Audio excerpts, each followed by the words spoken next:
तो mafia don Atiq का chapter बंद हो चुका है क्योंकि मिशन अपराध मुक्त उत्तर प्रदेश का है। तो अब योगी सरकार के रडार पर सूबे की तमाम माफिया हैं। लिस्ट निकल चुकी है सीएम ऑफिस से और एक्शन अब कभी भी हो सकता है। यूपी में योगी ने माफियाओं के लिए एक नया सर्कुलर जारी किया। योगी के इस एक्शन प्लान से माफियाओं की टोली में हड़कंप है और डर इस बात का कि आखिरकार अगला नंबर किस माफिया का आने वाला है।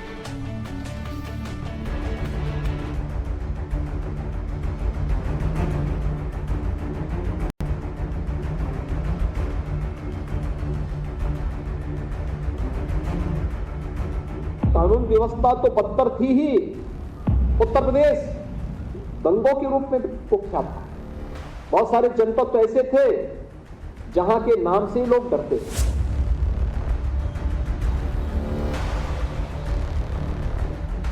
जो पहले उत्तर प्रदेश के पहचान के लिए संकट थे, आज स्वयं आप देख रहे होंगे कि उनके लिए स्वयं संकट बढ़ता जा रहा है।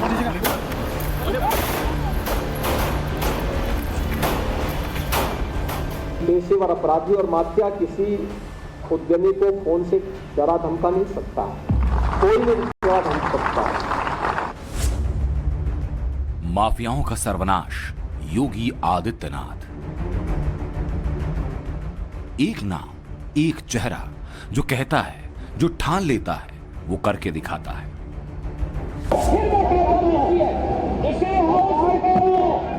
इस माफिया को मिट्टी में मिला देंगे।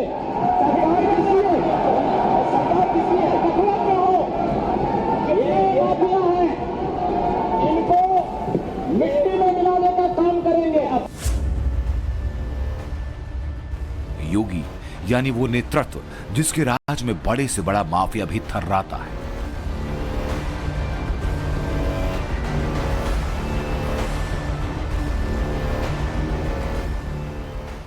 पंद्रह अप्रैल को प्रयागराज में हुई माफिया डॉन अतीक अहमद की हत्या के ठीक 2 दिन बाद आदित्यनाथ योगी मंगलवार को लखनऊ में पहली बार सामने आए तो एक बार फिर माफियाओं को सख्त लहजे में चेतावनी दी।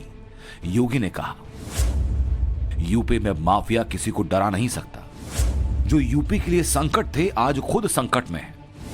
यूपी में 6 सालों में एक भी दंगा नहीं हुआ। यूपी में अब सिर्फ और सिर्फ कानून का राज है। असद के एनकाउंटर और फिर अतीक और उसके भाई अशरफ के खौफनाक मर्डर के बाद विरोधी दलों के हिंदू मुस्लिम वाले नैरेटिव और यूपी पुलिस से मानवाधिकार आयोग की रिपोर्ट तलब करने की खबरों के बीच आदित्यनाथ योगी ने आज एक बार फिर अपराध मुक्त यूपी का साफ संदेश दिया। उत्तर प्रदेश दंगों के रूप में कुख्यात था। बहुत सारे जनपद तो ऐसे थे जहां के नाम से ही लोग डरते थे। आज मित्रों, उत्तर प्रदेश में किसी जनपद के नाम से डरने की आवश्यकता नहीं।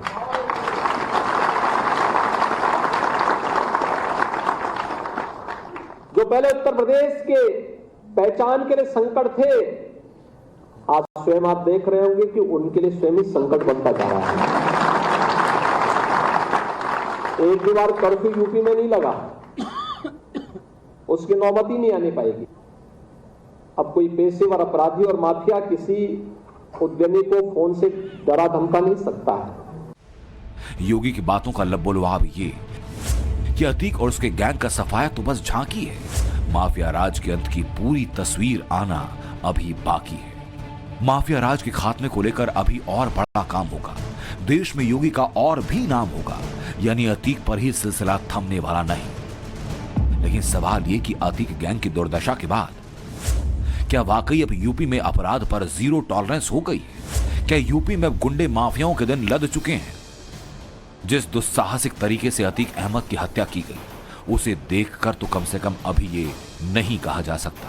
मगर हां, योगी ने अतीक और उसके गैंग पर जिस तरह से कानून का शिकंजा कसा, उसे देखकर यह उम्मीद जरूर कि अपराध के खिलाफ योगी की ये जिद यूपी को अतीक जैसे माफियाओं के काले दौर से आजाद करेगी।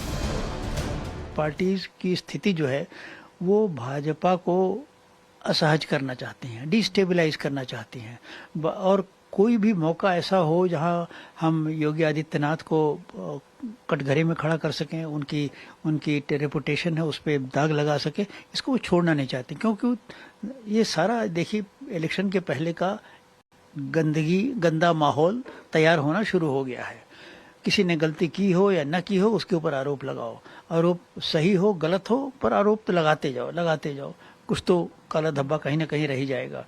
तो इस समय सारा कैंपेनिंग जो इतना तेज कैंपेनिंग हुई है, और अखिलेश यादव बोल रहे हैं, रामगोपाल यादव बोल रहे हैं, स्टेट के बाहर तेजस्वी यादव बोल रहे हैं, ममता बनर्जी बोल रही हैं, ये ओवैसी बोल रहे हैं, सभी लोग बोल रहे हैं।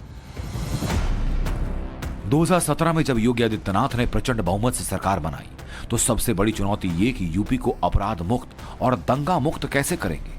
लेकिन योगी ने जब शपथ ली तो ये साफ कर दिया कि गुंडे बदमाशों का वक्त अब बीते दौर की बात होगी, और बीते 6 सालों में ये सब होता नजर आया।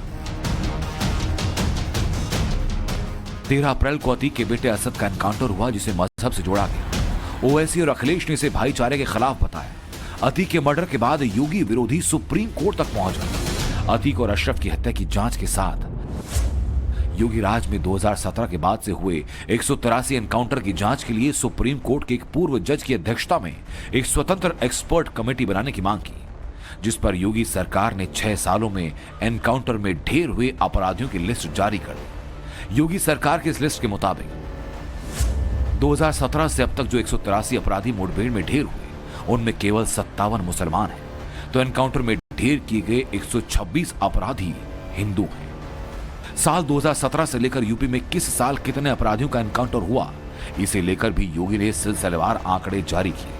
गौर से देखिए, 2017 में यूपी में 28 अपराधी एनकाउंटर में मारे गए, जिनमें 14 मुसलमान। 2018 में 41 ढेर हुए, जिनमें 14 मुसलमान। 2019 में 34 मारे गए, जिनमें 11 मुसलमान हैं। 2020 में 26 अपराधी मारे गए, जिनमें 5 मुसलमान हैं। 2021 में 26 मारे गए, जिनमें 7 मुस्लिम हैं। 2022 में 14 अपराधी एनकाउंटर में मारे गए, जिनमें 1 मुसलमान था। तो वहीं 2023 में अभी तक 14 अपराधी एनकाउंटर में ढेर हो चुके हैं, जिनमें असद गुलाम समेत 5 मुस्लिम हैं। ये वो आंकड़े जो योगी पर मजहब देखकर एक्शन का आरोप लगाने वालों की हवा निकाल रहे हैं।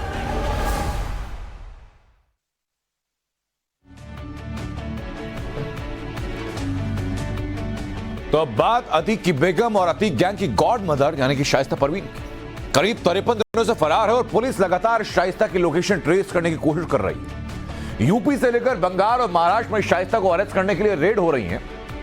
इसी बीच चर्चा है जोरों पर कि क्या शाइस्ता अतीक की आपराधिक सल्तनत की सुल्ताना बन चुकी है, तो क्या फरार शाइस्ता अतीक मर्डर के रिवेंज लेने का कोई प्लान बना रही है। दिखाते हैं आपको पूरी रिपोर्ट इस रिपोर्ट।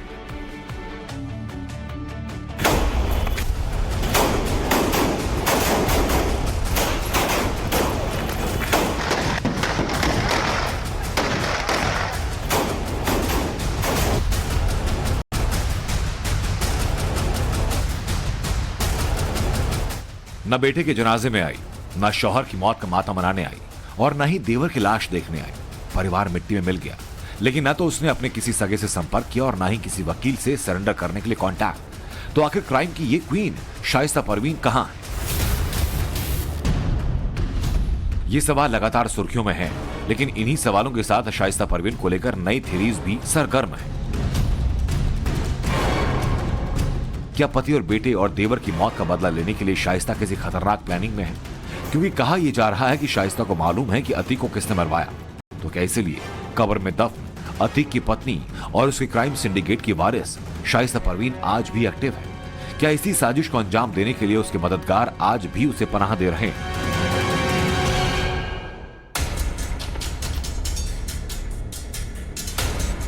शाइस्ता की खतरनाक प्लानिंग का ये इनपुट यूपी पुलिस के पास पहुंच चुका है और इसीलिए प्रयागराज से लेकर बंगाल और महाराष्ट्र तक में छापेमारी हो रही है। शाइस्ता की गिरफ्तारी के लिए यूपी पुलिस ने प्रयागराज के मरियाडी के भरेठा गांव में कॉम्बिंग की। पुलिस को यहां शाइस्ता के छिपे होने की सूचना मिली थी।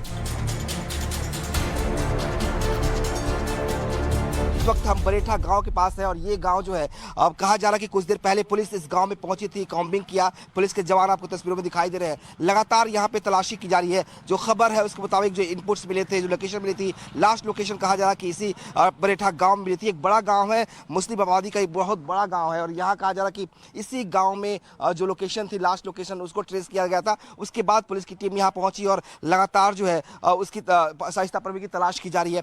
सबसे बड़ी बात यह है कि जो दावा किया जा रहा है कि शाइस्ता परवीन चूंकि बुर्का नशी हैं, वो बुर्के में रहती हैं, इसीलिए पुलिस उनको पहचान नहीं पा रही है और इसीलिए गांव के मोहल्लों में जाकर उनकी तलाश की जा रही है। शाइस्ता परवीन के बारे में भी हम लोग की टीमें लगी हुई हैं। थोड़ा सा एक जो पर्दा नशी औरत होने का एक लिमिटेशन है, लेकिन कुछ नहीं, हम लोग पूरा प्रयास करके बहुत जल्दी आपको रिजल्ट देने का प्रयास करेंगे। बुर्के में होने के चलते शाइस्ता को पकड़ने में पुलिस को मुश्किलें आ रही हैं। वैसे शाइस्ता की ज्यादातर फोटो भी नकाब में है। घर के लोगों और बहुत कम करीबियों ने उसके चेहरे को देखा है, लेकिन टाइम्स नाउ नभर के पास अतीक एंड फैमिली का वो खास एल्बम जिसमें शाइस्ता बिना बुर्के के है।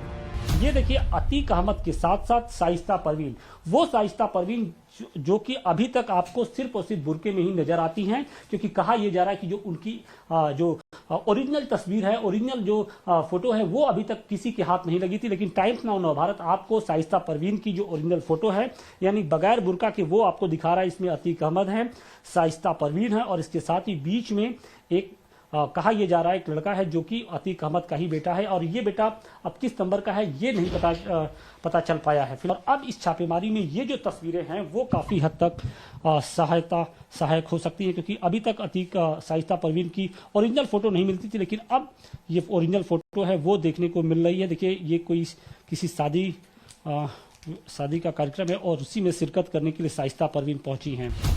शाइस्ता की तलाश जैसे जैसे तेज हो रही है, वैसे वैसे नकाब के पीछे छिपे रहने वाले इस चेहरे से पर्दा उठता जा रहा है। ये सामने आ रहा है कि माफिया अतीक के गुनाहों की काली दुनिया में उसका कैसा दखल रहा।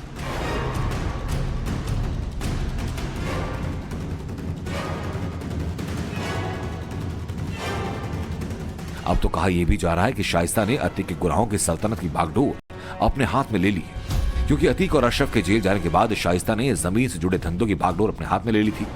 जमीनों से जुड़ी हत्याओं में भी पुलिस शाइस्ता की भूमिका की जांच कर रही है। अतीक के जेल जाने के बाद उसके खास गुर्गे और शूटर ज्यादातर शाइस्ता के आसपास मौजूद रहते थे। कहां किसे कितना समझाना है, किसे रास्ते से हटाना है, ये शाइस्ता को अच्छी तरह से मालूम था।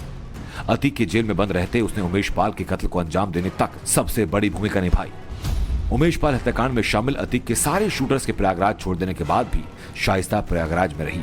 जब हत्या कराने के आरोप अतीक पर लगे तो उसने खुलकर विरोध किया, लेकिन जैसे ही उमेश पाल की पत्नी ने शाइस्ता को एफआईआर में नामजद किया, वो अंडरग्राउंड हो गई और जुर्म की दुनिया की क्वीन बनी शाइस्ता परवीन फिलहाल पुलिस के शिकंजे से दूर है।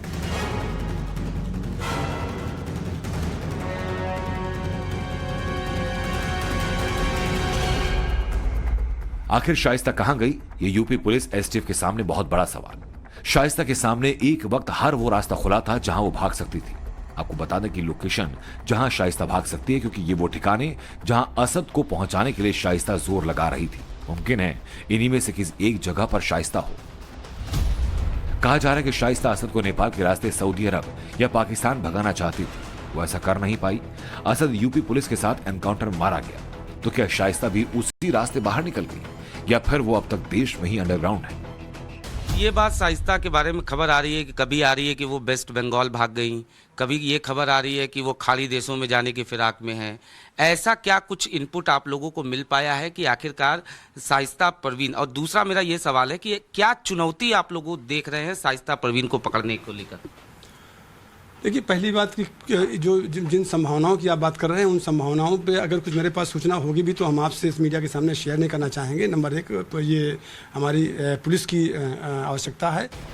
सिर्फ शाइस्ता परवीन नहीं, उसके नजदीकी रिश्तेदार और यहाँ तक कि मायके वाले भी घर छोड़कर फरार हैं। अतीक का ससुराल प्रयागराज के कसारी मसारी इलाके में ही है। टाइम्स नाउ नवभारत की टीम अतीक अहमद के ससुराल पहुंची, लेकिन शाइस्ता के पिता और अतीक के ससुर मोहम्मद हारून पूरे परिवार के साथ गायब हैं। घर खुला हुआ है। फिलहाल इस वक्त हम चकिया इलाके में मौजूद हैं और आप जो ये बिल्डिंग देख रहे हैं, ये घर देख रहे हैं, ये अतीक अहमद का ससुराल है, यानी शाइस्ता परवीन का मायका। मोहम्मद हारून पूर्व उत्तर प्रदेश पुलिस के ये अधिकारी बताए जा रहे हैं और ये अतीक अहमद के ससुर हैं।